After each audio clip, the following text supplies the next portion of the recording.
Um, saya tidak lampirkan skematik ya, tapi ini diagramnya, karena skematiknya ternyata,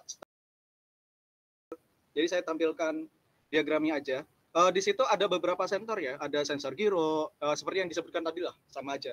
Tapi di sini ada satu modul, itu ada step down ya, karena daya yang digunakan untuk ESP, itu ada dua modul ya, ada ESP32 sama ESP8266, nanti saya jelaskan di arsitekturnya.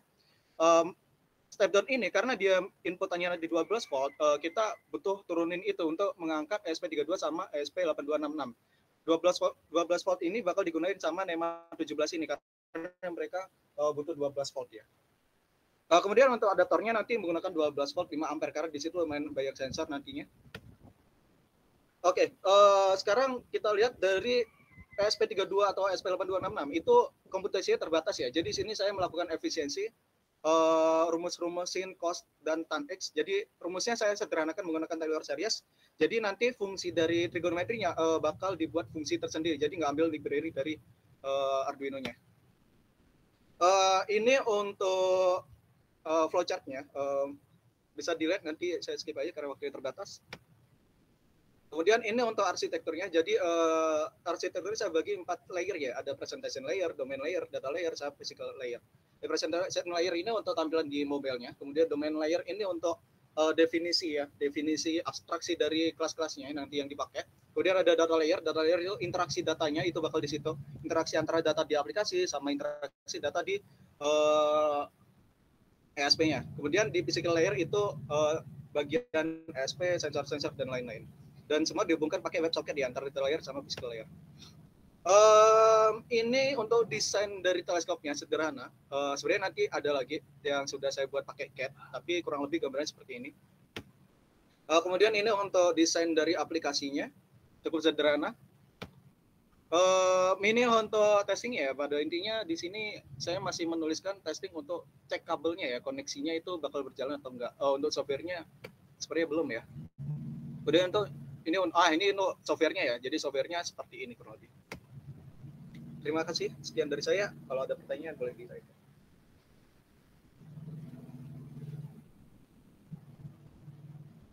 Oke, silakan tadi yang menanggapi kelompok ini ya tadi ya. Nomor berapa tadi tuh? Kelompok 7 ya, simul error ya. Silakan. Kelompok 7. Ada tidak kelompok 7? Makzaul, Elsa, Nidia, Putri, Fauzi, Abraham. Silakan Elsa. Baik, terima kasih Pak. Sebelumnya perkenalkan saya Elsa dari kelompok 7. Mungkin saya mau bertanya kepada Daniel untuk fitur-fitur nanti yang akan ada atau yang akan diterapkan itu apa aja ya? Mungkin boleh dijelaskan Daniel, soalnya tadi kurang dapat sih untuk fitur-fitur yang tersedia. Terima kasih. Oke, sama-sama. Terima kasih Elsa. Kita langsung ke aplikasinya aja ya. Pada intinya tuh ada 2 fitur di situ. Yang pertama itu teleskopnya nanti bakal bergerak secara berkala. Jadi dia bakal bergerak terus mengikuti pergerakan dari objek yang diamati. Itu fitur yang pertama.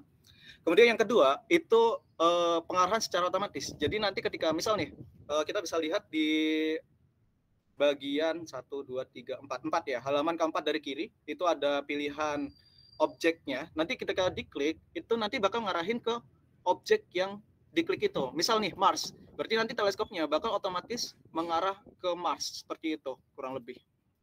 Dan kemudian kelebihannya dari yang lain ya, biasanya itu teleskop ada sih yang robotik ya, tapi robotik itu perlu dikalibrasi ya. Jadi misal nih dikalibrasi menggunakan 3 bintang. Jadi 3 bintang nanti teleskopnya bakal diarahin 3 bintang itu, nah itu baru terkalibrasi. Sedangkan di sini itu bakal diupdate ya. Jadi nggak perlu ngarahin ke 3 bintang itu, cukup taruh konfigurasi sensor-sensor seperti giro, bukan giro ya, giroskop ya. Jadi kan harus datar ya kalau teleskop itu. Nah, kita cukup kalibrasi itu aja. Nanti kalau udah siap, kita bisa pakai teleskopnya langsung tanpa arahin ke 3 bintang. Kurang lebih seperti itu.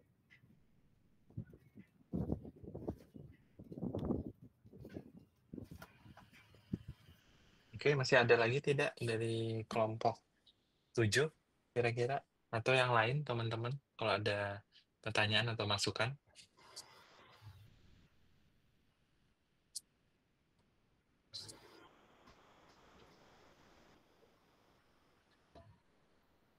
Oke, kalau nggak ada, saya sebenarnya menarik ya dari sisi idenya, cuman untuk eksekusinya nanti ya ini ya.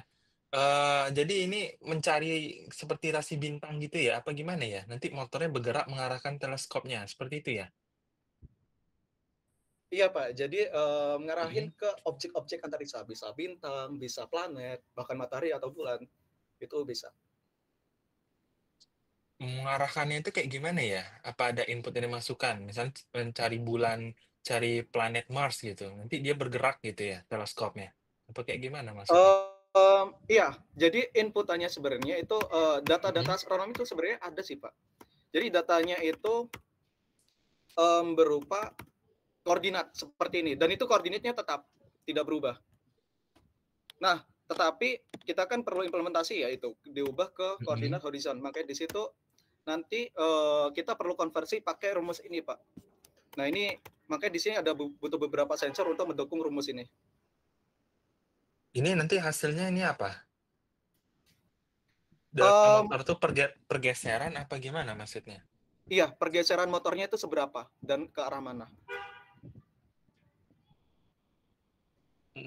Motor satu tuh titik awal ya maksudnya. Terus motor dua ini nanti Um, akhirnya apa gimana maksudnya?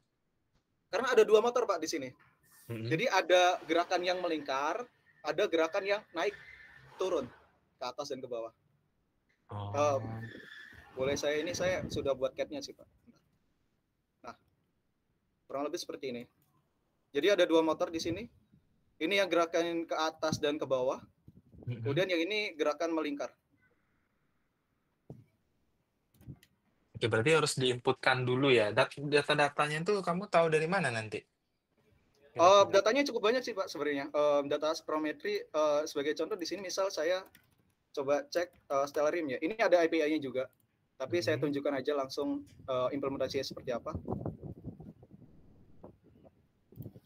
Misal di sini kita cari Mars, jangan deh, bintang Proxima Centauri.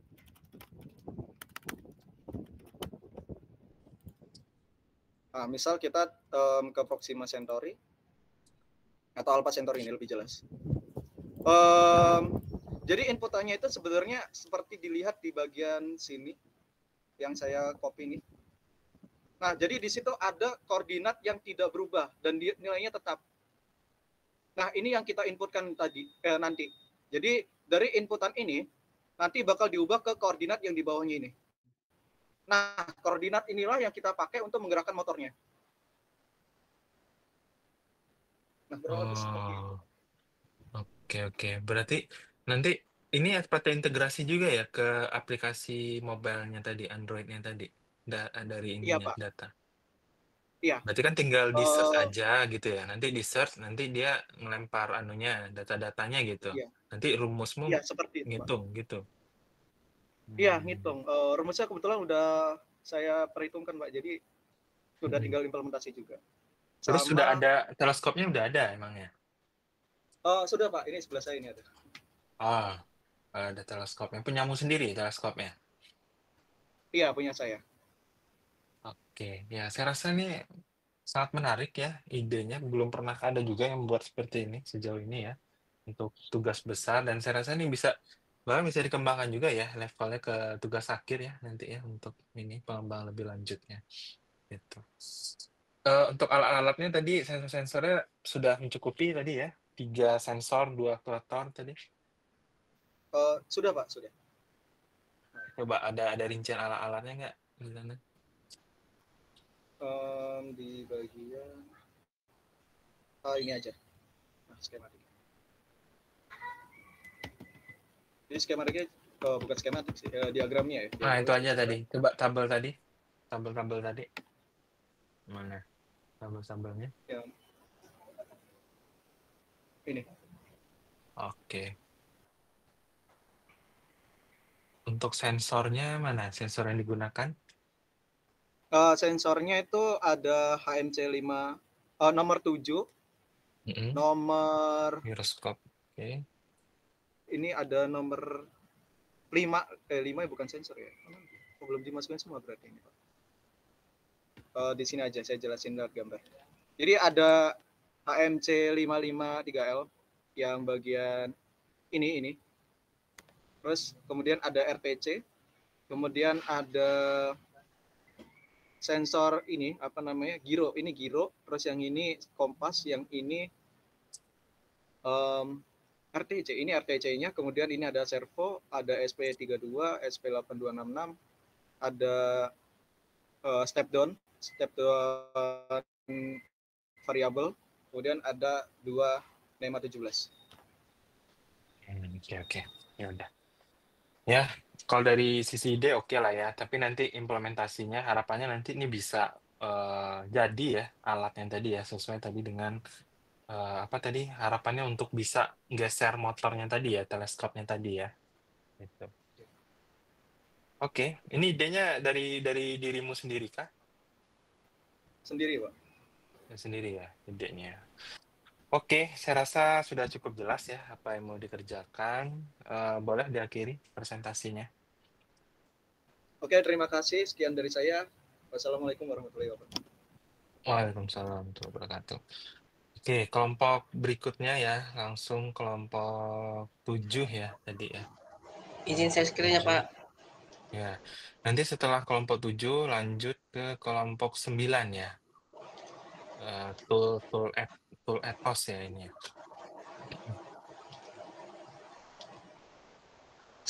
Assalamualaikum warahmatullahi wabarakatuh. Waalaikumsalam. Perkenalkan, nama saya Muhammad Fauzi Azizi.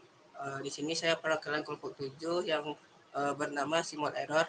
Jadi kami mengambil judul yaitu robot pendamping belajar interaktif berbasis SP32S3 dengan integrasi AI untuk pendidikan. Di sini nama anggota yang pertama itu Mas Zaul, Elsa, saya sendiri, Nidia, Putri, dan Abraham.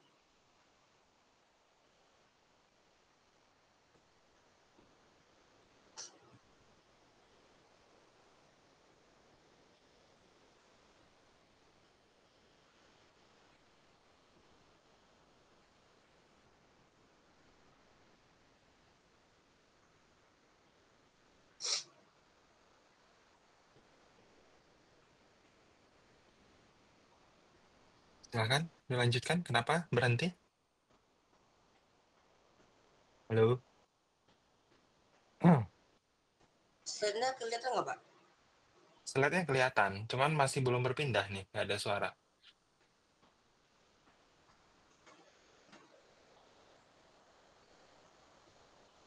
Masih slide 1 ini, slide masih di cover. Suaranya nggak ada. Coba kalau nggak temannya yang lain nih, 5 orang lagi ya dilanjutkan mungkin ya sama teman yang lain. Silakan. Nggak jalan.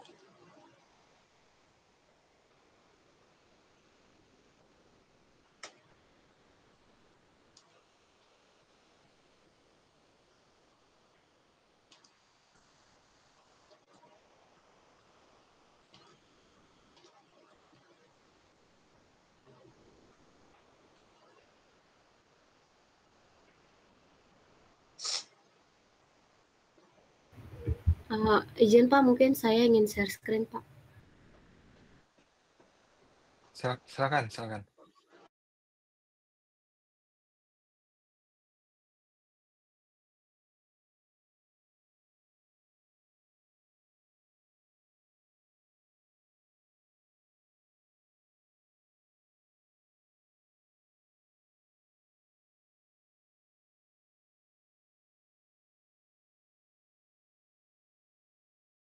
Oke, kita masuk latar belakang. Seperti yang kita tahu, pandemi COVID-19 mempercepat adopsi teknologi pendidikan, namun juga mengungkapkan kesenjangan dalam akses dan efektivitas pembelajaran. Platform pembelajaran daring juga belum mampu memenuhi kebutuhan belajar secara menyeluruh, khususnya di negara berkembang. Robotika pendidikan dan kecerdasan buatan atau AI menawarkan solusi pembelajaran yang lebih interaktif dan adaptif. Teknologi robotika dan AI yang tersedia saat ini masih tergolong mahal dan kompleks. EduBot ini dikembangkan sebagai asisten belajar mandiri yang mampu, yang pertama, memberikan umpan balik pada siswa, yang kedua, metode belajar yang baru, yang ketiga, membantu guru memantau perkembangan belajar siswa. Dan yang terakhir, EduBot sejalan dengan semangat merdeka belajar dan mendukung prinsip keadilan dalam akses pendidikan. Next. Kami menemukan 4 rumusan masalah dalam proyek tugas kami ini. Yang pertama, deteksi interaksi siswa. Yang kedua, integrasi AI dan Telegram bot.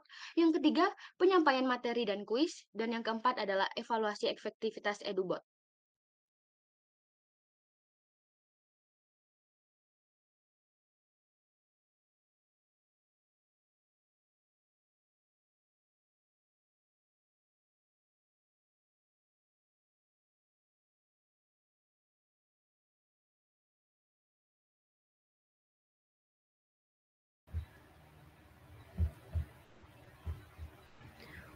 Baik Pak, mungkin saya akan menjelaskan di bagian tujuan. Yang pertama itu tujuannya untuk mendeteksi partisipasi secara real time, kemudian juga integrasi AI dan Telegram bot, kemudian evaluasi efektivitas pembelajaran dan lingkungan belajar yang optimal. Untuk gambaran umum sistemnya itu bisa dilihat untuk yang ada di slide-nya, di mana kami menggunakan ESP32S3, kemudian menggunakan sensor sebanyak 4, itu ada INMP441, light sensor, ultrasonic, dan touch sensor. Kemudian untuk aktuatornya itu ada sekitar 7 aktuator, kemudian kami juga menggunakan baterai sebesar 3,7 volt, kemudian menggunakan Firebase juga, dan untuk menerima instruksi itu terhubung langsung ke Telegram yang akan dikontrol oleh guru ataupun admin. Nah, di sini terdapat alur kerja sistemnya, yaitu yang pertama, EduBot akan mendeteksi kehadiran dan partisipasi siswa, kemudian memberikan materi dan kuis secara multimodal, dan respon otomatis terhadap kondisi lingkungan, serta guru mengatur dan menerima laporan melalui Telegram.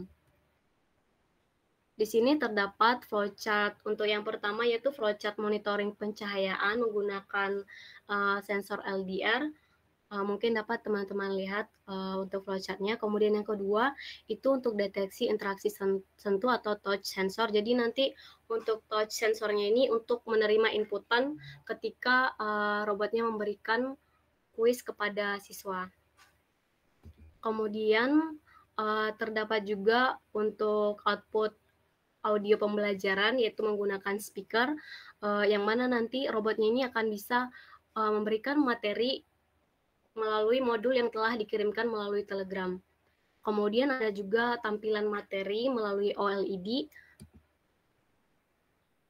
Kemudian terdapat juga flowchart kuis adaptif AI, yang mana nanti ketika diberikan kuis, misalkan nih siswanya menjawab benar beberapa kali, maka AI-nya akan menyesuaikan dengan ke tingkat yang lebih tinggi lagi.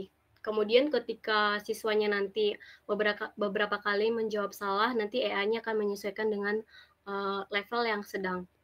Kemudian terdapat juga flowchart untuk alarm istirahat otomatis yang akan berbunyi melalui buzzer. Untuk flowchart-nya dapat dilihat. Kemudian terdapat juga flowchart untuk kontrol, ini menggunakan Telegram. Lalu ada juga gerak robot. Di sini kami menggunakan 2 buah servo. Dan yang terakhir itu ada flowchart absensi mahasiswa. Untuk absensi siswa, nanti absensi ini menggunakan sensor ultrasonik. Nanti dia akan mendeteksi objek untuk jarak yang akan yang diberikan di dalam kode program, lalu akan menampilkan statusnya di OLED. Nah, nanti absensi ini akan dikirimkan ke Telegram yang dapat dipantau oleh guru maupun admin. Nah, di sini ada skematik diagram, mungkin boleh dilanjutkan oleh teman saya.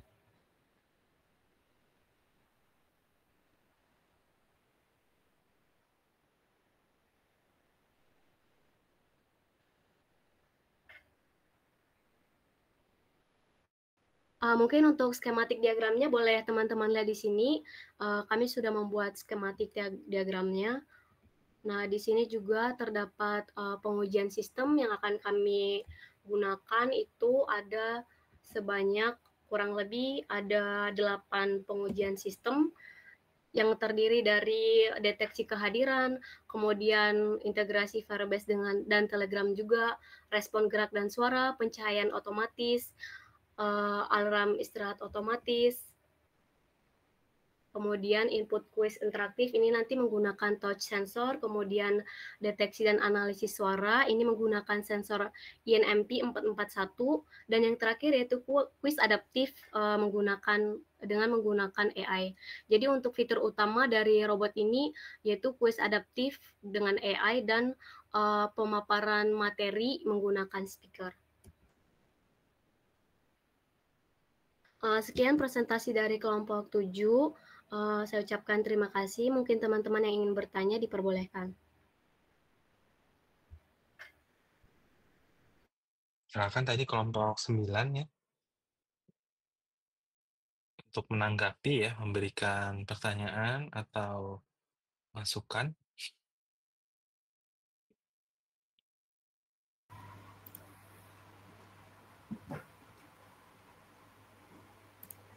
Oke, Assalamualaikum warahmatullahi wabarakatuh. Waalaikumsalam. Perkenalkan, nama saya Bayu Pramasari. Saya ingin bertanya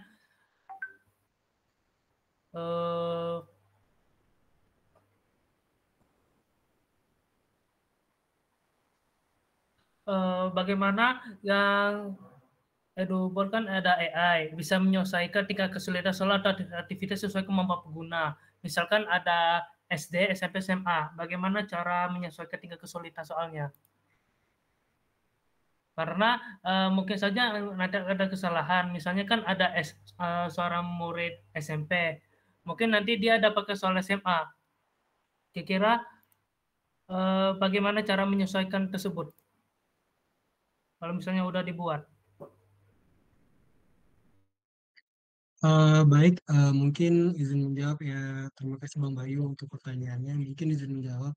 Nah, di sini mungkin untuk konteks dalam tingkatan itu seperti di bidang matematika. Nah, contoh di bagian tambah-tambahan atau perkalian atau pembagian. Nah, contohnya semisal ketika untuk tingkat rendahnya kita menggunakan pertanyaan di bidang seperti pertambahan. Nah, kemudian dia sudah mendeteksi bahwa anak ini bisa. Nah, kemudian maka untuk tingkat soalnya maka kita lebih tingkatkan lagi menjadi seperti perkalian atau pembagian. Nah, kemudian kalau mau ditingkatkan lagi nantinya bakal kita bikin kalau kita bikin nanti 3 level maka bisa masuk ke seperti eh, ruang bangun, dan lain-lain. Nah, mungkin seperti itu Bang Bayu. Apakah menjawab, dan terima kasih. Siap, terima kasih udah menjawab. Oke, masih ada lagi kira-kira dari kelompok 9 atau teman-teman yang lain? Silakan ya, ditanyakan ya. Saya rasa cukup banyak pertanyaan ya di sini ya. Gimana dari teman-teman yang lain?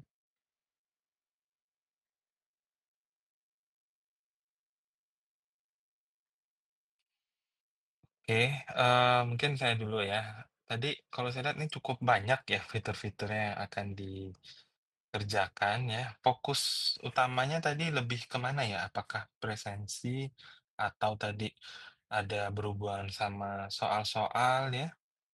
Atau apanya nih yang mau teman-teman itu mau dikerjakan semua ya nanti?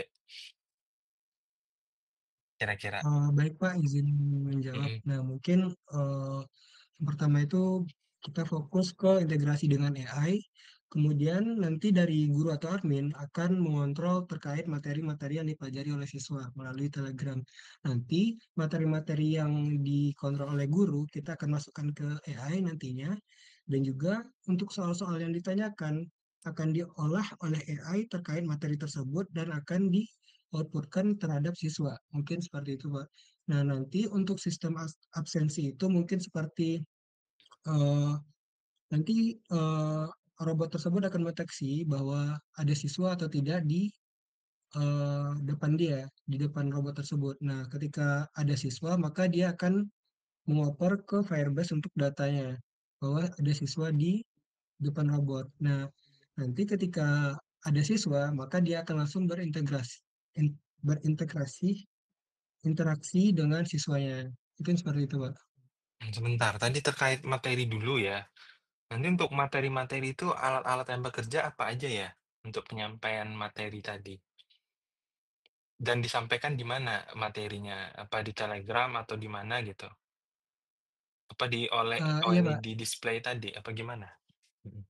Nah, nanti untuk guru atau admin nanti untuk mengontrol materinya melalui Telegram dengan mengkopas seperti teksnya, Pak. Seperti dia mengopas materi-materinya, Mhm. kemudian memasukkan ke Telegram. Maka dari teks yang ada di Telegram kita masukkan ke eh, API dari AI-nya, Pak. Nah, kemudian untuk outputnya tadi yang untuk kayak OLED tadi itu untuk bagian kayak nanti akan kita kasih lip GIF-nya, Pak, kayak animasi dari robot untuk matanya, Pak, untuk interaksi dari robot, Pak. Oh, sebentar. Berarti materi tadi diinputkan ke Telegram, terus nanti entah apa prosesnya di situ, nanti ditampilkan soal-soal di OLED display-nya tadi, gitu ya? Untuk OLED display itu untuk seperti UI dari mata robotnya, Pak. Tapi untuk kayak Mhm. output dari materi atau soal-soal tadi menggunakan speaker, Pak. Nanti Oh, setelah pakai speaker. Mhm. ya, Pak. Jadi nanti setelah dari AI kan berbentuk teks ya, Pak. Nah, nanti akan di-convert dari teks menjadi suara menggunakan memasukkan dengan amplifier, amplifier, kemudian amplifier langsung ke speaker audio 3 watt ini, Pak. Oke, oke, oke. Berarti nanti ada ininya ya, soal-soal itu dibuat pakai AI, terus nanti dikonversikan ya, teks tadi ke bentuk suara ya, gitu. Iya, Pak. Kemudian soal-soal itu apa ada penilaian apa gimana ya? Apa sebatas keluar suara gitu aja gitu, tapi nggak dievaluasi gitu, nanti apa yang dikerjakan oleh siswa? Bentuk soalnya kayak gimana? Soal esai apa pilihan ganda atau seperti apa ya? Nanti untuk soalnya tergantung dari bentukan pilihan yang akan kita atur, Pak. Mungkin nanti Mhm. bisa pilihan ganda ataupun berbentuk esai, Pak. Nah, untuk outputan atau inputan dari siswa nanti bisa menggunakan suara, Pak. Di sini kita menggunakan fitur dari INMP 441 sebagai mikrofonnya, Pak. Jadi di sini tidak hanya soal, tetapi siswa juga bisa bertanya terkait materi kepada robot ini, Pak. Nanti setelah pertanyaan itu akan dikonvert menjadi teks. Teks tersebut akan dimasukkan ke AI untuk menjawab dan juga akan dikonversi kembali menjadi suara, kemudian akan disalurkan ke speaker, Pak. Seperti itu, Pak. Yang menjawab tadi AI ya? Yang menjawab, pertanyaan dari siswa? Iya, Pak. Mmm, terus tadi terkait materi, terus apalagi tadi ada kehadiran ya kalau nggak salah ya, presensi ya? Itu apa alat yang Iya, bekerja Pak. di situ? Gimana cara Nah, untuk kehadiran itu dia setupnya? cuma Mhm. mengukur jarak antara seperti penghalang, Pak. Jadi di robot itu ketika ada penghalang atau penghalangnya tersebut siswa, maka akan terdeteksi menjadi eh, orang tersebut adalah siswa. Seperti itu, Pak. Nah, sebenarnya bisa menggunakan sensor peer, tetapi kita memiliki sensor ultrasonik, Pak, untuk pendeteksi orangnya terkait sebenarnya eh, lebih bagus menggunakan sensor peer terkait dia langsung mendeteksi hawa panas atau orang yang ada di depannya seperti itu, Pak. Tetapi karena kita sudah memiliki ultrasonik, jadi kita menggunakan ultrasonik, Pak, untuk mendeteksi keberadaan siswa yang ada di depan robot, Pak. Terus yang lainnya alat yang lain tuh apa tuh? Ada vibration motor, terus light sensor, touch sensor, ini fungsinya buat apa? Nah, vibration motor itu untuk seperti kayak nanti ketika benar dia akan seperti bergoncang itu, Pak. kayak mendeteksi apa salah nanti akan zzz gitu Pak. Nah untuk buzzer nanti untuk ketika pendeteksi benar salah juga itu outputannya Pak. Nah di sini juga ada touch sensor di mana kita akan mendeteksi seperti hewan peliharaan pada robotnya Pak ketika di touch sensor yang terletak di kepalanya nanti maka oleh display akan membentuk GIF apa bentuk mata pada OLED-nya seperti sedang malu Pak. Mungkin seperti itu Pak. Maksudnya hewan peliharaan tadi ini apa ya? Tadi disampaikan ada hewan Eh, peliharaan. Iya Pak. Nah kita mendeteksi bahwa kita membuat robotnya itu seperti teman kita gitu loh Pak. Jadi ketika Hmm? eh, seorang siswa mengelus atau menyentuh kepala dari robot, maka touch sensor akan mendeteksi dan OLED display akan membentuk mata yang sedang malu gitu Pak. Atau berinteraksi dengan siswanya Pak. Oh, cuman ini aja ya, respon-respon seperti itu. Nggak ada hubungannya tadi sama siswa tadi ya, kegiatan siswa tadi ya? Atau partisipasi siswa Tidak tadi Pak. ya? Oke. Ya itu, ini maksudnya kompleks ya, terlalu kompleks ya untuk tugas besar ya. Tapi ya silakan aja kalau teman-teman bisa istilahnya mengintegrasikan ini semua gitu, atau cukup tadi, misalkan untuk bagian entah kehadiran atau tadi materi ya, tapi lengkap ada evaluasinya, ada menampilkan mungkin kinerja siswanya gitu ya. Nanti kan sampelnya cuma satu satu siswa aja gitu ya, atau satu guru ya, hanya untuk ini aja kan, istilahnya kan prototipe awal kan yang dikembangkan. Iya Pak. Nah itu, ya. Kalau ini fokusnya agak ini ya, agak bercabang ya kalau bisa, tapi ya terserah aja lah. Kalau bisa dikembangkan ya, ini alat-alatnya juga cukup banyak ya di sini ya. Ini sudah ready semua alatnya? Eh, untuk beberapa alat sudah Pak, tapi untuk seperti kita menggunakan ESP32S3 yang fokusnya terhadap audio dan AI, itu masih tahap pemesanan di menggunakan online shop Pak. Dan juga seperti amplifier, kemudian vibration motor, dan beberapa alat seperti INMP mungkin setelah pengecekan di daerah Lampung tidak ada Pak, dan juga mungkin sekarang masih di online shop Pak. Nah ya itu ya, waktu tinggal 2 minggu lagi ya, hampir 3 minggu lah, 3 minggu kurang lebih ya untuk penyelesaiannya. Silahkan lah nanti di ini lah sama teman-teman kelompoknya didiskusikan kira-kira gimana ya supaya, semuanya bisa istilahnya bisa terrealisasi gitu ya, kalau memang mau semua fiturnya tadi dikembangkan. Ya, misal coba dipertimbangkan lagi ya, ini masih ada revisi lagi ya, seperti itu. Bukan berarti saya menolak di sini ya, enggak gitu ya. Menarik ya apa yang dilakukan, belum ada juga yang buat seperti ini ya untuk tugas besar ya. Tapi ya paling tidak ide tadi ya betul-betul bisa terrealisasi ya, seperti itu. Baik Pak, Ya, nanti bakal kita diskusi lagi lebih lanjut terkait dari fitur-fitur yang menyulitkan dan juga beberapa hal yang mungkin akan kita realisasikan Pak. Terima kasih Pak. ya. Ya, ini saya rasa juga bisa kembangkan ke TA ya mungkin ya. Kalau ada mungkin ada studi kasusnya atau bisa ke beberapa siswa ya. TA pun saya rasa bisa capstone juga nih nanti nih ke sini. Kalau mau dikembangkan lebih lanjut. Ya, oke mungkin itu ya secara garis besarnya yang bisa saya sampaikan. Boleh diakhiri presentasinya.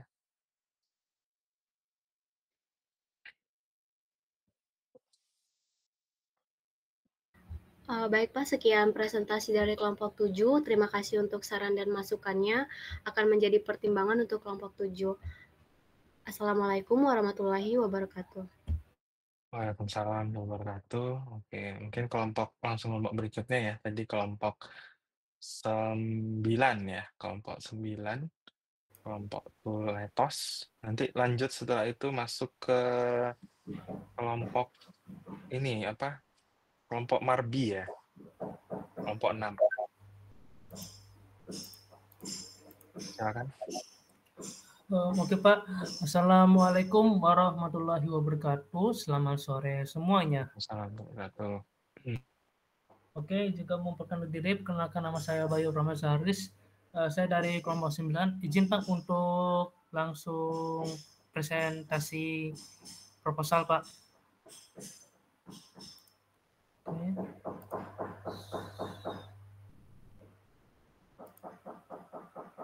Oke, sini. Oke. Sini.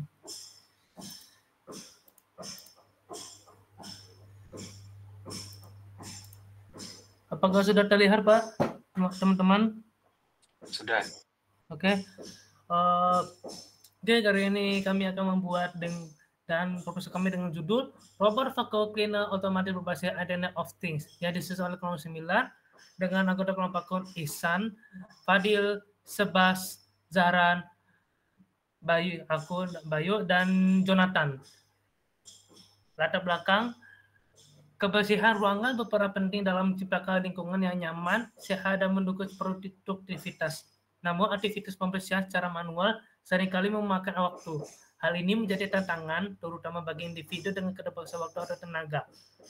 Dengan kemajuan teknologi, khususnya IoT, kami membuat inovasi seperti robot pengusir lantai otomatis, yang mana dapat bergerak sendiri, menghindari hambatan dengan pada sensor, dan dikendalikan dengan jarak jauh melalui koneksi internet yang menggunakan microcontroller ESP32 yang mendukung Wi-Fi dan Bluetooth.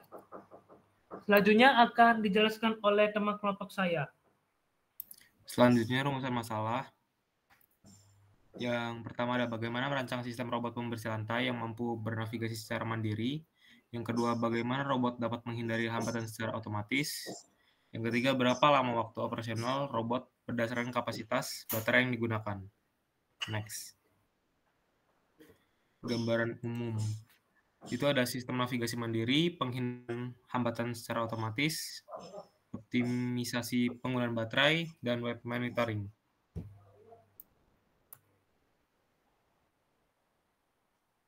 Selanjutnya di sini ada rancangan skematik diagram kami. Next.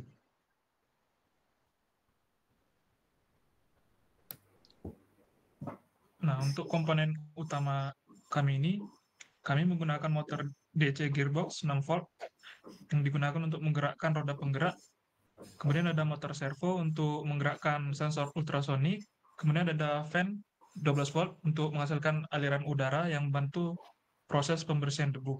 Kemudian ada roda penggerak yang dibantu dengan motor DC.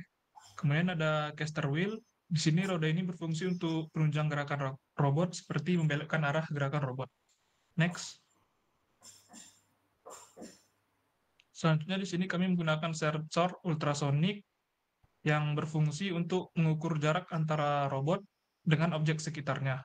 Kemudian ada IMU MPU yang berfungsi untuk mencatat navigasi dalam membantu pergerakan robot. Selanjutnya itu ada sensor infrared, di mana sensor ini digunakan untuk mendeteksi hambatan di depannya. Kemudian dapat juga mendeteksi kapasitas debu yang sudah masuk di dalam botol tersebut. Kemudian di sini kami menggunakan ESP32, kemudian ada driver motor yang berfungsi untuk mengendalikan motor DC-nya. Kemudian kami juga menggunakan baterai Li-ion 3,7 volt. Next.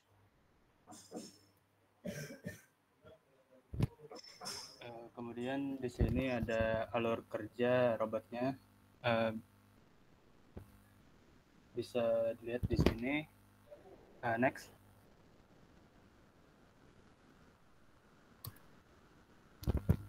Next.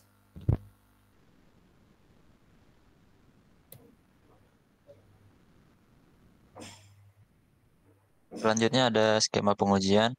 Untuk pengujian yang pertama ada navigasi dan penghindaran rintangan. Robot diuji untuk mendeteksi dan menghindari hambatan dengan sensor ultrasonik dan infrared. Kriteria keberhasilan meliputi kemampuan menghindar tabrakan, mengubah jalur secara otomatis, dan melanjutkan proses pembersihan. Yang kedua ada waktu respons. Pengujian dilakukan dengan mengaktifkan robot, lalu mencatat waktu dari saat sensor mendeteksi objek hingga robot mulai bergerak untuk mengevaluasi kecepatan respon dan keandalan sistem. Kriteria keberhasilan meliputi waktu respon kurang dari 1 detik.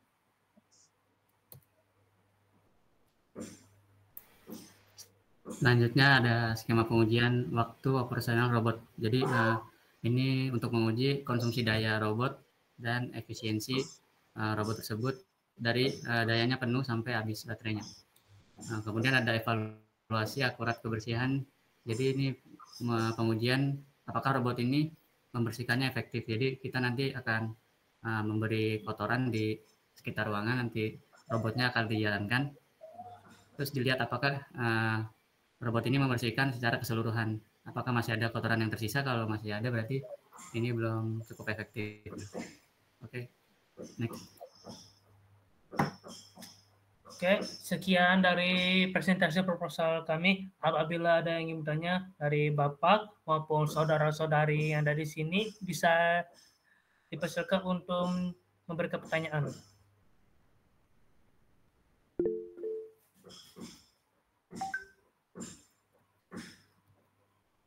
Iya, izin bertanya untuk Bayu.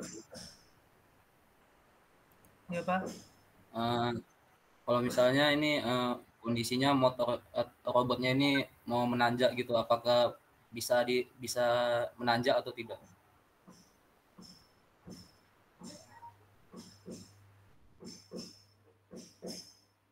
Sebelumnya saya Roy Sebastian ingin menjawab. Untuk implementasi dari robot kami sendiri ini bakal diimplementasikan di ruang datar aja, di lantai. Jadi tidak ada tanjakan begitu.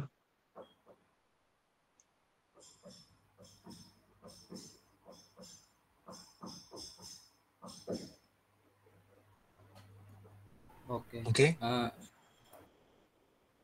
Masih ada lagi yang lain yang mau ditanyakan? Nah. Baik, terima kasih. Kenalkan saya Kaisar dari kelompok 6, izin bertanya. Terkait penggunaan alat tersebut, apakah nanti ada sistem monitoring yang mungkin terintegrasi lewat Telegram kah, atau bagaimana yang bisa dilihat lewat jarak jauh, atau cuma bisa dilihat lewat lebih dekat aja? Terima kasih. Untuk fitur utama kami sendiri di situ ada membuat website monitoringnya, yang dimana itu terdiri dari 3 fitur. Yang pertama, kita bisa melihat secara jarak jauh kapasitas baterainya. Kemudian yang kedua ada kapasitas debunya, misalnya apakah sudah penuh atau belum. Kemudian itu yang ketiga, kita bisa mengatur juga waktu robotnya itu sendiri. Nanti kami juga membuat website itu berbasis Android juga. Oke, baik, terima kasih.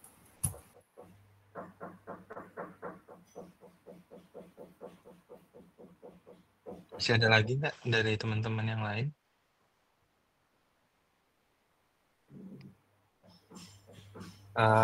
Oke. Kalau belum ada, saya menanya ininya ya, tadi terkait pergerakan robotnya ya, rasa yang kelewat tadi ya, menyimak.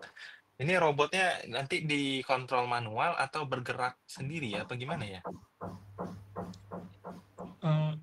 Izin menjawab, Pak. Untuk pergerakan dari robot yang kami buat ini, dia bergerak secara otomatis, Pak. Jadi dia berdasarkan sensor ultrasonik dan sensor infrared, Pak. Bergerak secara secara otomatis ya, berarti kalau posisinya bisa jadi nanti lurus terus gitu ya? Cuman kalau ada rintangan dia belok Iya, gitu Pak. ya? Ketika sudah mendekati suatu objek, kemudian sensor ultrasonik itu bakal bergeser ke kiri dan ke kanan, kemudian akan menentukan rutenya sendiri, Pak.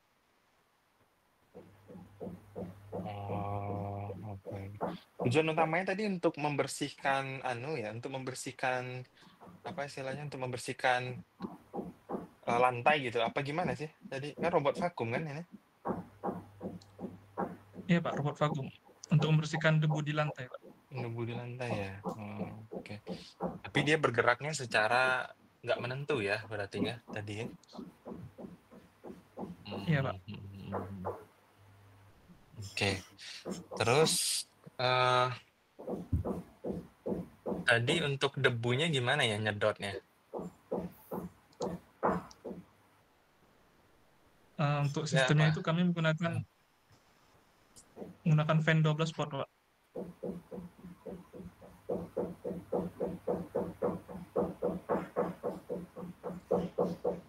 Itu bisa disedot ya? Berarti ada wadahnya juga gitu. Kalau desainnya udah ada belum?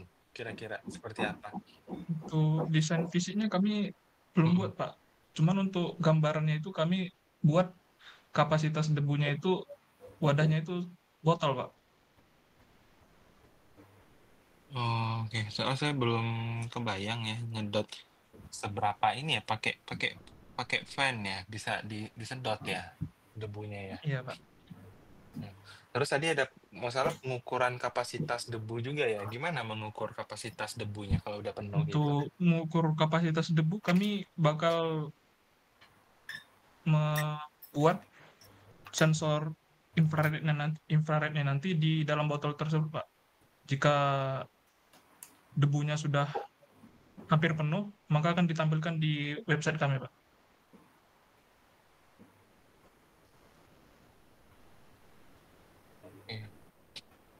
Itu sudah kalian coba explore juga pakai sensor itu, apakah efektif ya untuk mengukur kapasitas wadah debu tadi?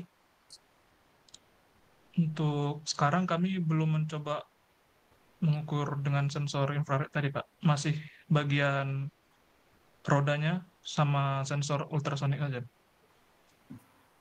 Oh, oke. Ya.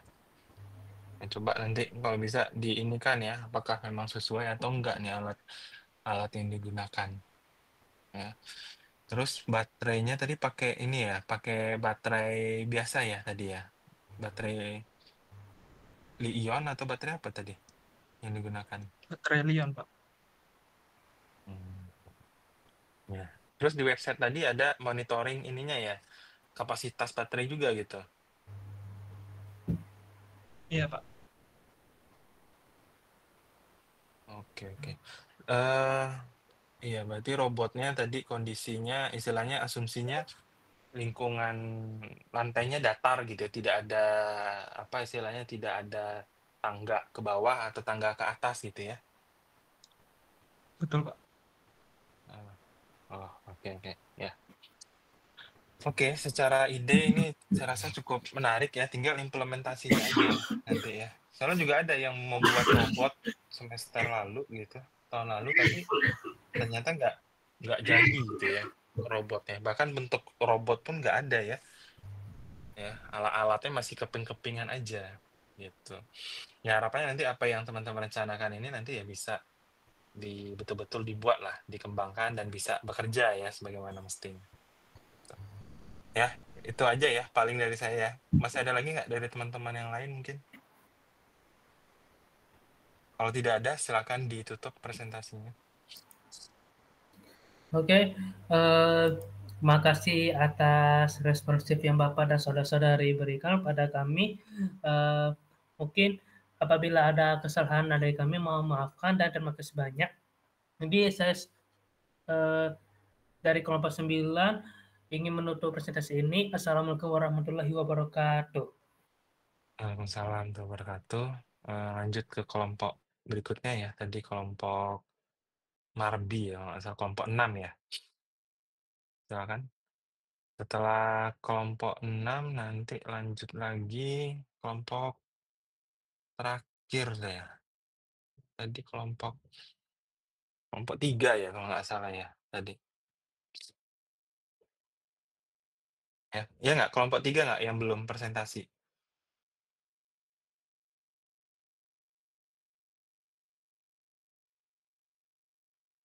Izin menjawab, Pak. Ya, Pak. Betul, kelompok 3 belum presentasi.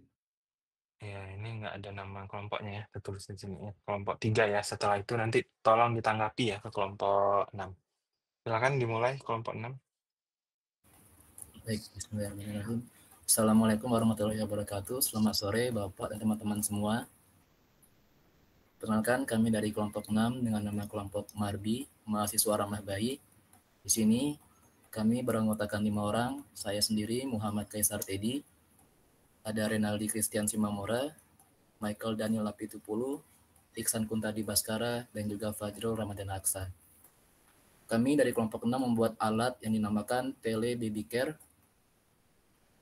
yaitu IoT Based Baby Monitoring and Shooting System. Baik, untuk latar belakang dari dibuatnya alat ini adalah melihat dari era sekarang, begitu banyaknya pasangan muda yang berasal dari generasi kelahiran tahun 1996 dan juga 2000 sampai 2012 atau yang disebut sebagai Gen Z mulai membangun atau membina rumah tangga dan memiliki anak. Namun seringkali muncul keadaan di mana sang ibu harus merawat bayinya sendirian, sementara mungkin sang ayah sedang bekerja ataupun kurang peduli atau tidak terlibat secara emosional maupun fisik. Hal tersebut tentu saja dapat membuat ibu rentan sekali dalam mengalami stres, kelelahan, dan yang terburuk hingga mengalami gejala baby blues. Akibatnya, muncul beberapa kasus tragis di mana ibu kehilangan kontrol diri dan menyakiti bayi, hingga menyakiti pasangannya sendiri.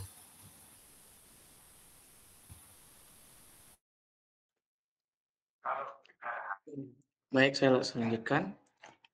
Solusi untuk menghindari gejala baby blues tersebut yaitu dengan pertama, konseling psikologis, yang kedua, edukasi parenting, yang ketiga, dukungan komunitas, yang keempat, alat IoT untuk bayi.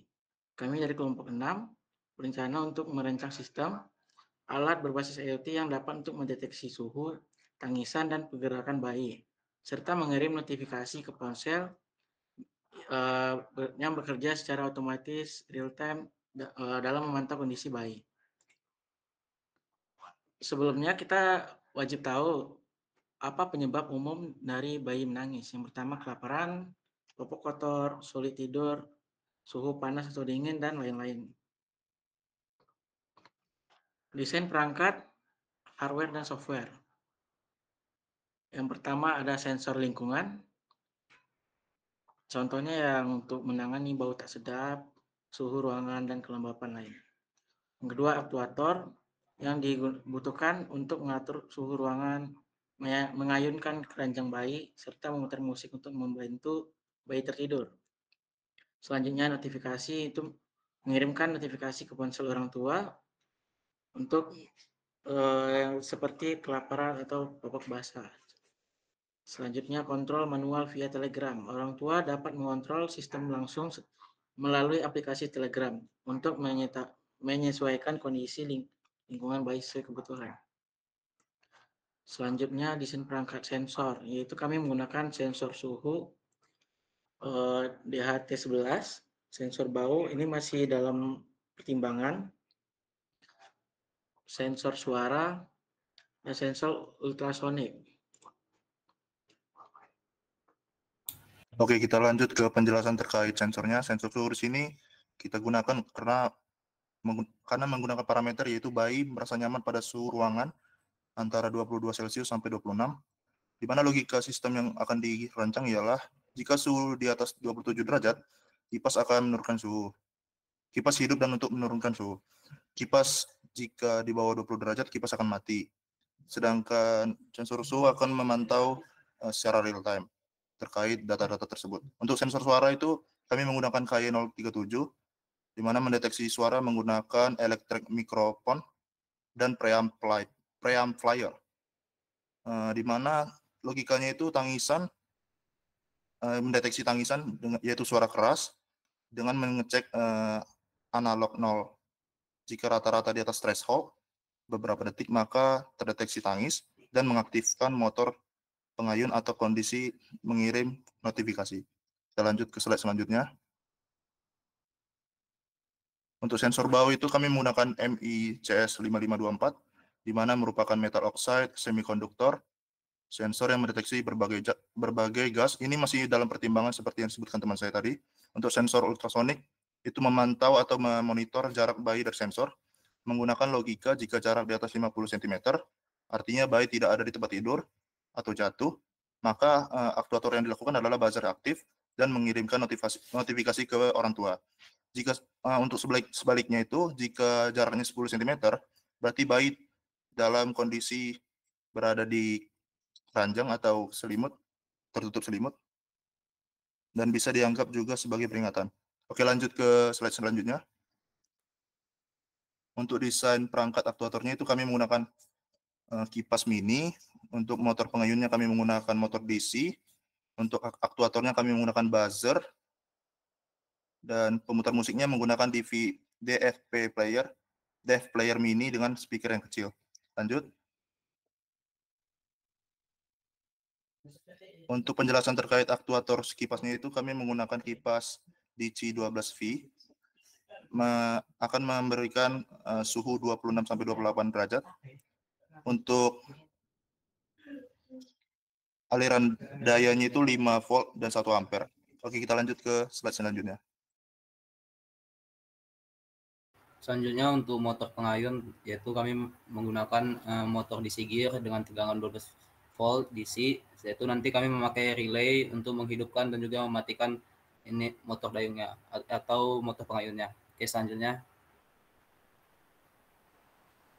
kami ada memakai sensor untuk perekam suara dan juga pemutar musik, di mana di sini spesifikasinya yaitu dia itu harus volume idealnya di bawah 60 agar aman untuk telinga bayi dan tidak mengacaukan bayi tidur. Lalu jenis lagu yang kami pakai itu tergantung pilihan dari Baby Sleep Sounds yang ada di aplikasi yang kami sarankan, di mana di situ ada aplikasi yang cocok untuk bayi.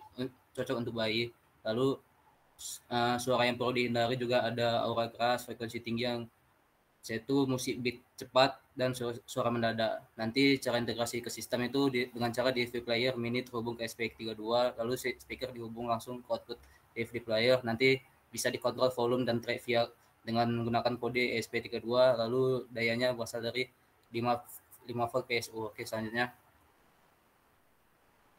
sini kami ada desain perangkat komunikasi dan kontrol manual via Telegram, di mana di sini bisa melakukan notifikasi otomatis dengan jika bayi menangis terlalu lama, suhu ruangan terlalu dingin atau panas, terdeteksi bau tidak sedap, dan bayi bergerak keluar dari keranjang. Lalu kontrol manualnya di sini ada garis miring ayun untuk aktif ayun, garis miring musik untuk muter musik. Di sini ada kipas on dan kipas off juga. Itu nanti ada status untuk menampilkan status sensor. Itu ada off untuk mematikan semua perangkat. Selanjutnya di sini ada desain perangkat flowchart, di mana dimulai dari menyalakan ESP32, nanti menghubungkan ke WiFi. Jika tidak terhubung, dia akan terulang kembali. Tapi jika terhubung, dia akan menghubungkan ke Telegram board. Nah, di sini setelah dihubungkan ke Telegram board, di sini akan mengkalibrasi sensor, di mana sensor mendeteksi kondisi dan atau menerima perintah. Di mana jika di sini ada 3 kondisi, di mana sensor suara mendeteksi bayi menangis, maka jika dia terdeteksi iya, dia akan mengaktifkan speaker penenang dan juga menggerakkan keranjang bayinya. Lalu ada kondisi kedua di mana sensor ultrasonik kehadiran bayi. Jadi kalau misalnya bayi tidak ada di tempatnya, dia akan memberikan notifikasi ke Telegram dan juga menghidupkan buzzer. Lalu ada sensor panas suhu ruangan, di mana jika dia panas, dia akan menyalakan kipas. Jika dia kedinginan, kipasnya akan dimatikan. Lalu situ akan data sensornya itu akan dikirim ke Telegram, dan ada juga perintah untuk menerima perintah dari Telegram. Tapi jika perintah untuk mematikan sistem, maka sistem akan mati atau masuk ke selesai. Jika tidak, dia akan membaca kembali perintah yang dimasukkan atau membaca kembali sensor yang mendeteksi kondisi. Oke, selanjutnya. Berikut untuk skematik diagram di sini ada ya, terlihat ESP terhubung ke sensor-sensor dan aktuator yang sudah disebutkan tadi. Untuk pinnya terhubung kemana bisa slide selanjutnya.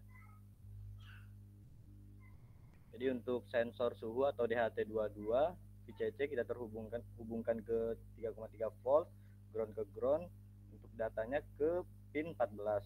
Untuk sensor suara atau KY 037 untuk analog out ke pin 34 VCC 3 volt ground ke ground. Untuk relay modul di sini VCC ke 5 volt ground ke ground, innya ke pin 12. Terus untuk normally open ke motor DC, untuk COM ke positif di baterai 9 volt, untuk ground motor ke ground baterai.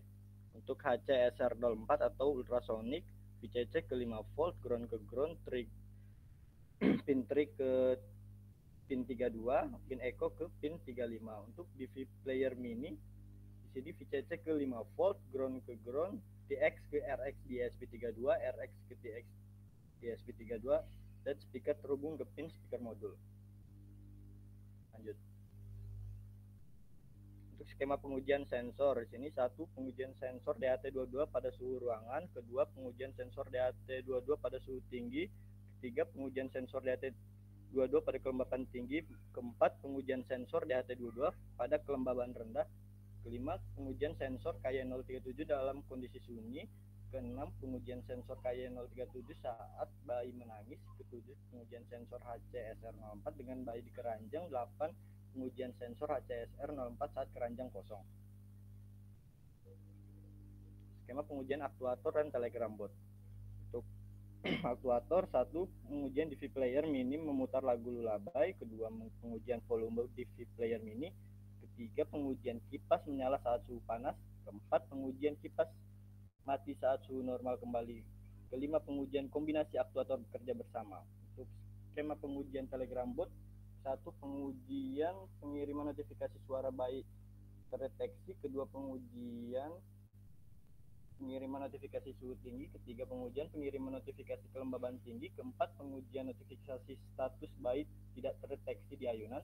Kelima, pengujian perintah on kipas dari Telegram. Keenam, pengujian perintah off kipas dari Telegram. Ketujuh, pengujian perintah putar musik dari Telegram. Kedelapan, pengujian status kondisi dari perintah atau status. Kesembilan, pengujian kestabilan koneksi Telegram. Dan ke-10, pengujian keamanan akses Telegram bot.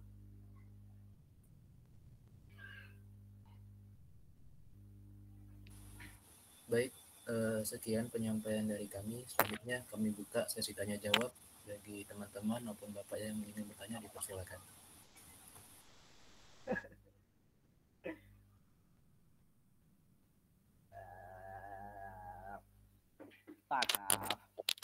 Izin bertanya, saya lihat itulah dari kelompok 3.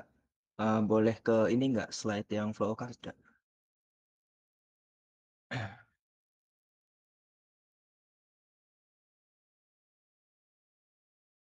Boleh diperjelas sedikit? Ini untuk itu jika kalau ada sensor baunya misalkan ke trigger gitu, itu apa sih yang terjadi gitu setelah itu? Dan apa ya? Sama bagaimana cara mendeteksi gitu kayak yang di luar lingkungan gitu. Segitu aja mungkin cukup.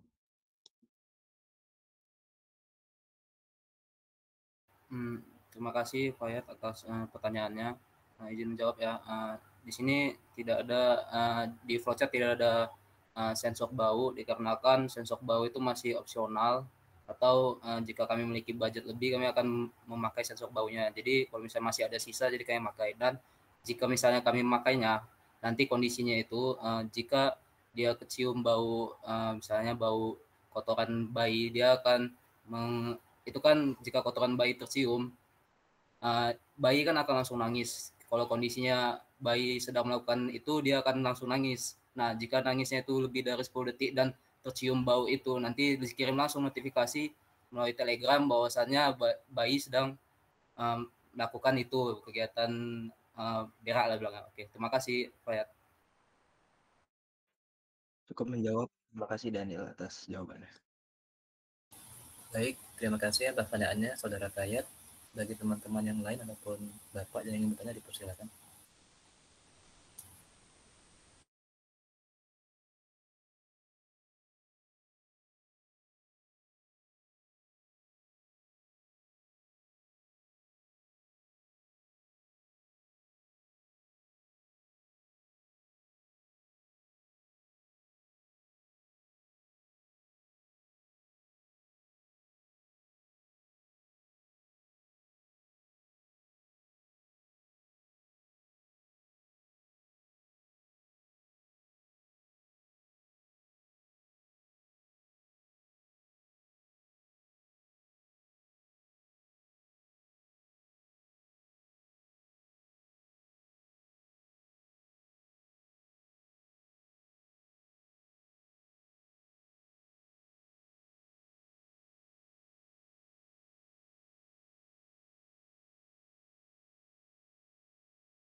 Oke, tadi sudah tanya jawab ya sama teman-teman yang lain ya?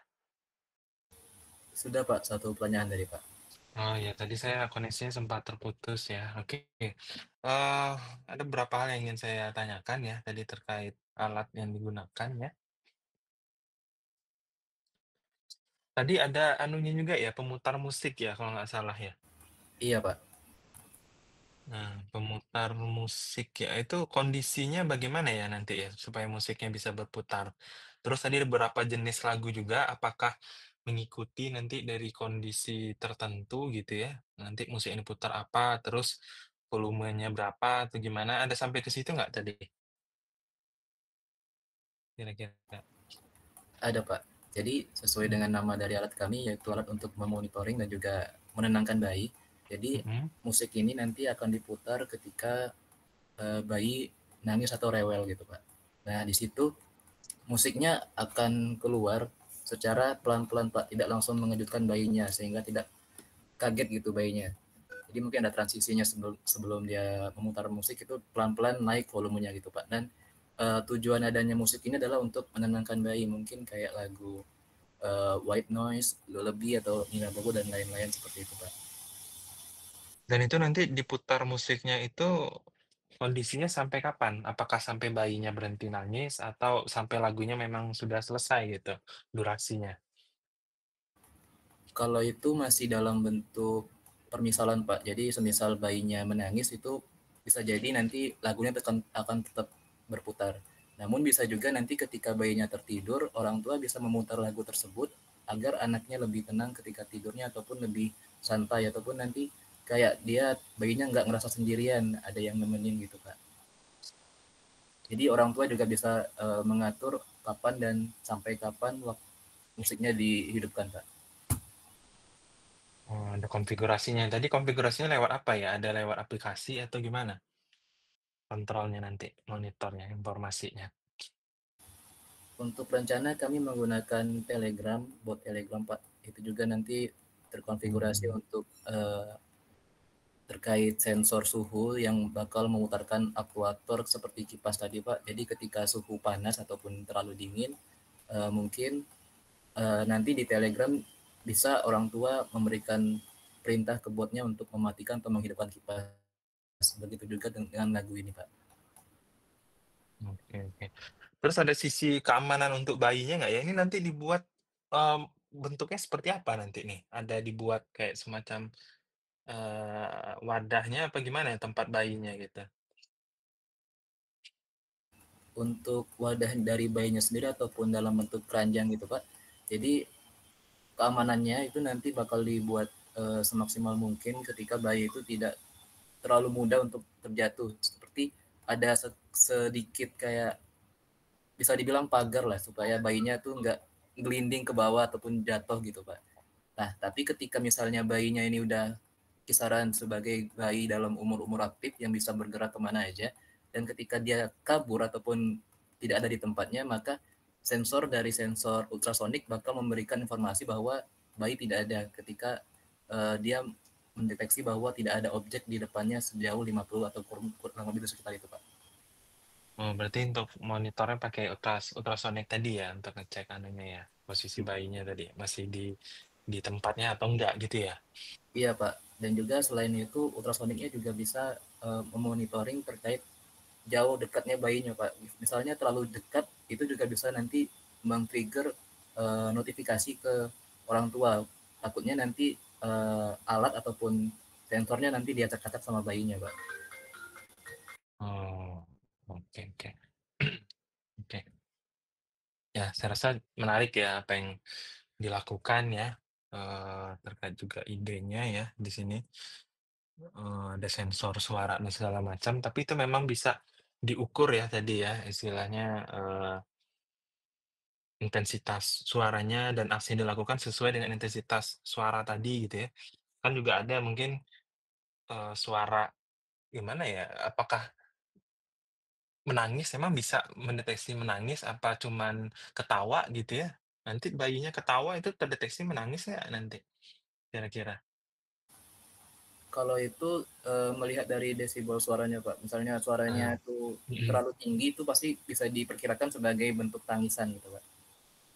Nah, itu ya harus jelas nanti di ininya ya, mungkin threshold rentang anunya tadi ya untuk mengindikasikan dia menangis atau seperti apa ya. Karena pengaruhnya nanti kalau ada suara ini kan musik nyala gitu kan. Iya, Pak. Terus ayunan apanya tadi keranjangnya bergerak gitu kan, ngayun dia kan, kalau nggak salah tadi. Kalau untuk itu masih tahap perencanaan aja, Pak. Masih belum pasti kalau terkait penggerak bayinya tadi, Pak. Tapi untuk aktuator yang sudah pasti tadi, mungkin seperti kipas, speaker, dan juga yang lainnya, Pak. Sama suara tadi ya, pemutar musik tadi kan. Iya, Pak. Itu dalam bentuk speaker dan ada DVD, ada reel apa tadi, Pak? Yang musik tadi. Oh, oke. Ya. Sudah cukup jelas ya apa yang dikerjakan. Saya rasa mungkin itu aja ya untuk ininya, pertanyaan dari saya. Silakan ditutup presentasinya. Baik, Pak. Sekali lagi kami ucapkan terima kasih atas perhatian teman-teman Bapak sekalian. Kami dari kelompok Margi, kami undur diri. Wassalamualaikum warahmatullahi wabarakatuh. Waalaikumsalam warahmatullahi wabarakatuh. Oke, selanjutnya kelompok terakhir ya, tadi kelompok 3 ya. Nanti yang menanggapi tadi yang pertama kali ya, kelompok 10 ya tadi Galileo.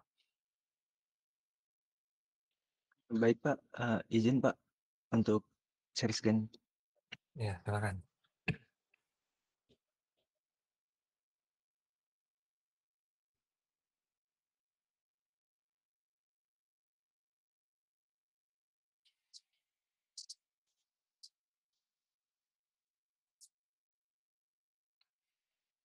Assalamualaikum warahmatullahi wabarakatuh. Waalaikumsalam. Selamat sore semuanya. Kenalkan, kami dari Sinister Six atau kelompok 3 akan mempresentasikan air quality monitoring system. Adapun untuk rinciannya dan seperti apa alatnya dapat disimak dalam presentasi berikut. Berikut adalah nama anggota kelompok kami yang terdiri dari 6 orang. Selanjutnya latar belakang. Silahkan Bintang. Kualitas udara yang buruk menjadi ancaman bagi manusia, karena menurut WHO sekitar 7 juta kematian prematur terjadi setiap tahunnya karena masalah ini. Di sisi lain, kesadaran masyarakat akan buruknya kualitas udara kian meningkat. Dengan adanya teknologi dari IoT ini, diharapkan dapat membantu masyarakat mengatasi masalah ini. Sistem yang kami rancang dibuat dengan memberikan peringatan dini dan otomisasi perangkat untuk peringatan masalah kualitas udara di lingkungan tertutup seperti rumah. Lanjut.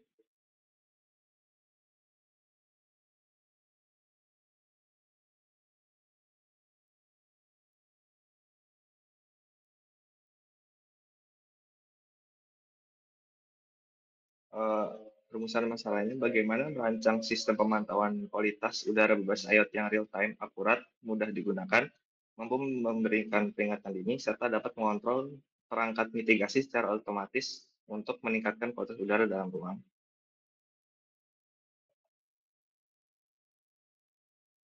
Tujuan perancangan sistem kami yaitu merancang dan membangun sistem pemantauan kualitas udara berbasis IoT yang real-time, akurat, responsif, dan terintegrasi dengan sensor lingkungan serta perangkat mitigasi otomatis. Yang kedua, untuk mengembangkan sistem peringatan dini dan menguji efektivitas sistem dalam berbagai kondisi untuk memastikan peningkatan kualitas udara dalam ruang.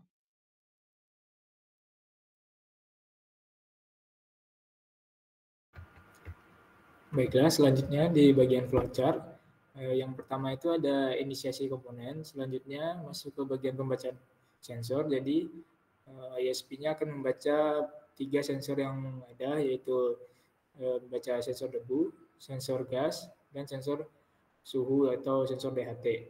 Selanjutnya akan melakukan analisis data, itu menghitung indeks kualitas udara, dan melakukan evaluasi kondisi.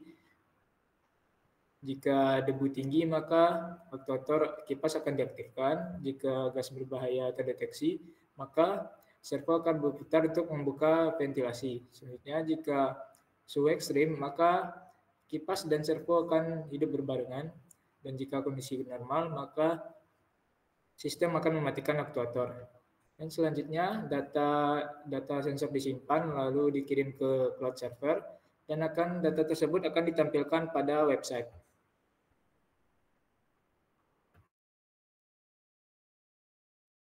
Jadi ini spesifikasi dari sistem yang kami buat. Di sensor menggunakan sensor debu, gas, dan sensor suhu dan kelembapan. Di microcontroller memakai ESP32, aktuatornya memakai kipas DC 12 volt dan servo. Cloudnya memakai Blink sebagai kontrol dan notifikasi. Di ThinkSpeed sebagai penyimpanan. Dan buat menampilkan datanya memakai web sederhana. Jadi cara kerjanya itu ada 5 tahap. Pertama, sensor akan mengumpulkan data secara berkala dan mengirimkannya ke ESP32. Kedua, ESP32 memproses data dengan membandingkan hasil pembacaan sensor terhadap ambang batas yang ditentukan.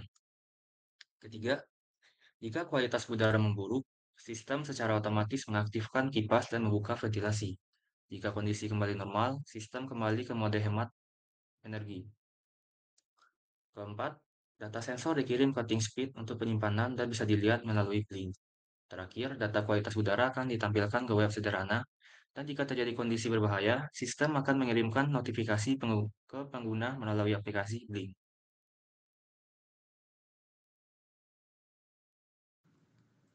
Ini adalah alur koneksi komponen sistem IoT kami dalam skematik diagram.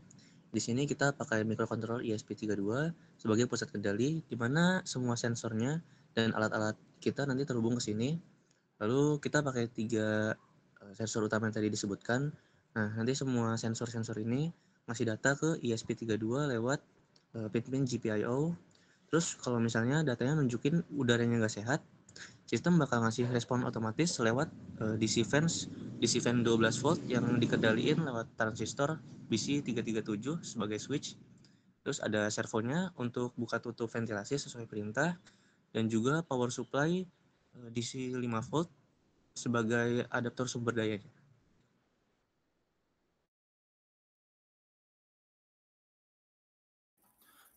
Kemudian lanjut ke skema pengujian sensor.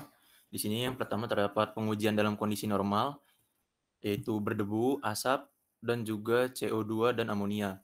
Kemudian terdapat pengujian suhu dan juga kelembapan tinggi. Lalu terdapat kalibrasi linearitas dan stabilitas jangka panjang.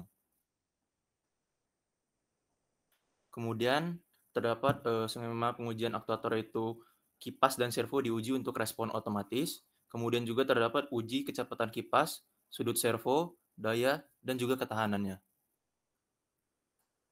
Selanjutnya terdapat skema pengujian cloud, yang di sini terdapat koneksi Wi-Fi dan Blink, kemudian pengiriman dan visualisasi data, dan yang terakhir yaitu kontrol jarak jauh, notifikasi kritis, serta keamanan dan performa sistem cloud.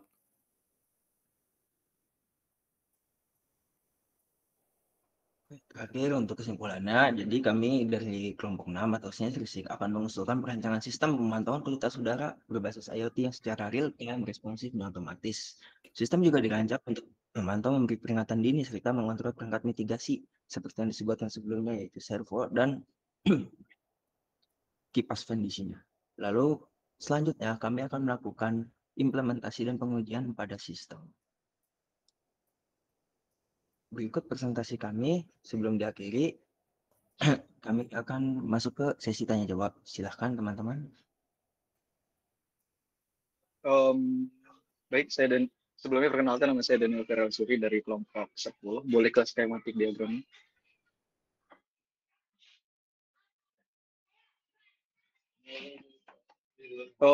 Itu kan menggunakan DC fan 12 volt ya. Terus di situ power supply-nya 5 volt. Nah, gimana tuh?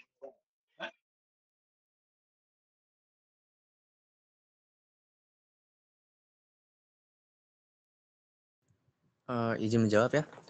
Untuk power supply-nya sebenarnya masih dalam proses diskusi. Jadi sampai saat ini juga kita belum beli power supply-nya. Mungkin nanti menyesuaikan lewat asistensi dulu untuk power supply-nya ada di volt dan ampere berapa. Makasih Mas Daniel. Mungkin boleh saran aja ya. Itu power supply-nya disesuaikan yang paling tinggi aja. Misal DC fan di atas 4 udah pakai lagi. Terus nanti untuk ampernya itu sebenarnya bisa dihitung penggunaan ampere tiap sensornya. Kemungkinan sih 12 volt 2 ampere sih. Oke, terima kasih Daniel ada masukannya. Oh iya, sama ditambahin step down ya buat ESP32. Terima kasih banyak Daniel atas masukannya. Silakan teman-teman yang lain.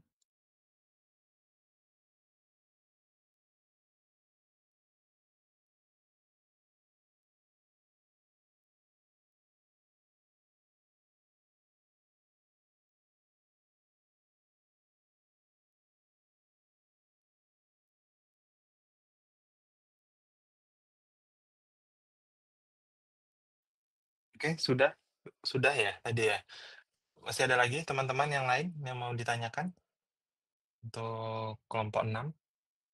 Kelompok 3 ya tadi ya, sorry.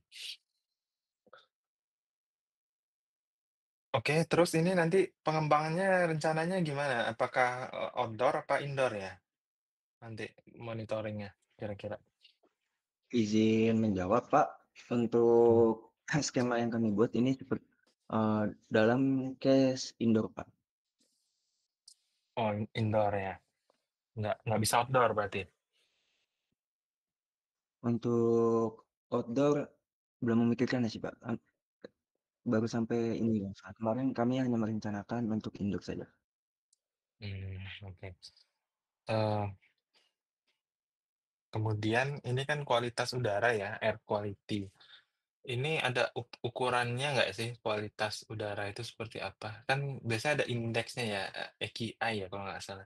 Air Quality Index ya. Nanti ada perhitungannya nggak ya? Sehingga nanti bisa dikategorikan ini indeks kualitas udaranya misalkan buruk atau apa gitu dari sensor-sensor kalian tadi gitu. Ada diolah nggak data yang ditangkap dari sensor tadi gitu untuk menunjukkan kualitas udara? Izin menjawab Pak, untuk Mhm. indikatornya kami mencoba untuk dalam tahap rencana ya Pak, kami mencoba untuk nge-fetch data ke ini ya Pak, AQI dan PM2.5 itu Pak. Berarti dibuat ke arah situ ya. Tapi tadi kalau nggak salah belum kelihatan ya tadi kalau nggak salah terkait anunya. Atau sudah ada ya tadi konversi nilai ke indeks AQI-nya? Sudah ada ya? Belum? Baru ini sih Pak, di tahap analisis data, hitung indeks kualitas udara, baru habis itu evaluasi kondisi, baru sampai.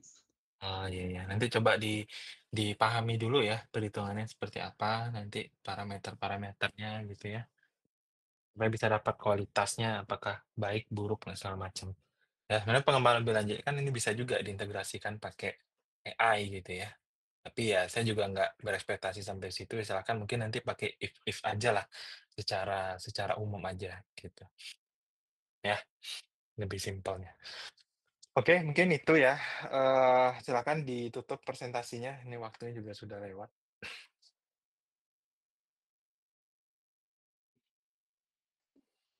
Oke,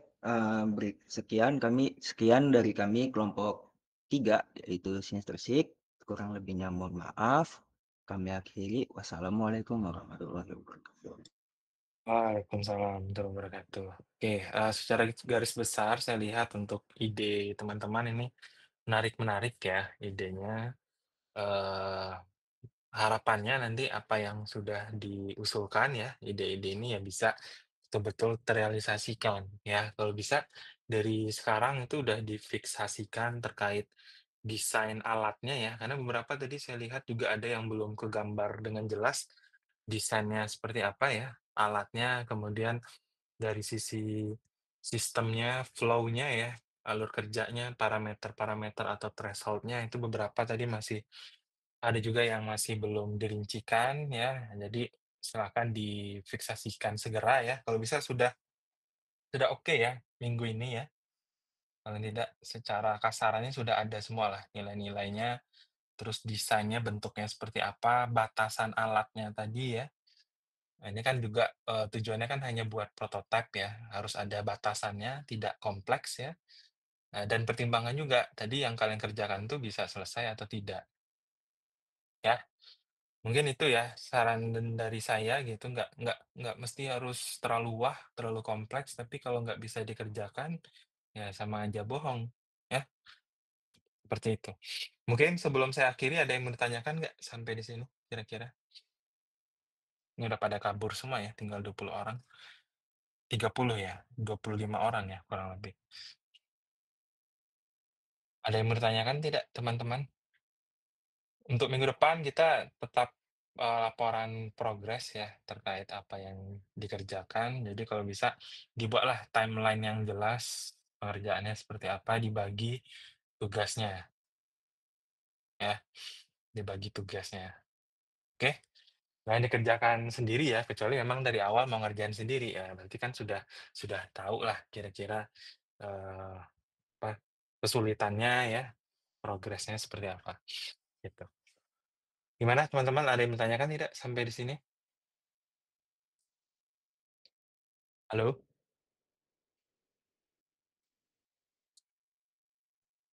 Minggu depan alatnya dibawa atau gimana, Pak? Ya, kalau sudah ada yang bisa didemokan, alatnya boleh dibawa. Kalau memang belum siap, ya nanti boleh mungkin dari logiknya dulu, bisa dari simulator dulu gitu ya. Harapannya ada progres lah, atau mungkin nampilin desain alatnya dulu gitu ya. Tapi kalau bisa ya harapan saya sudah ada lah mungkin 50% alat dan juga alatnya bisa bekerja gitu ya. Jangan cuma dibawa aja alatnya tapi nggak ada yang bisa bekerja ya. Itu target minggu depan. Terima kasih, Pak. Oke, ada lagi yang lain?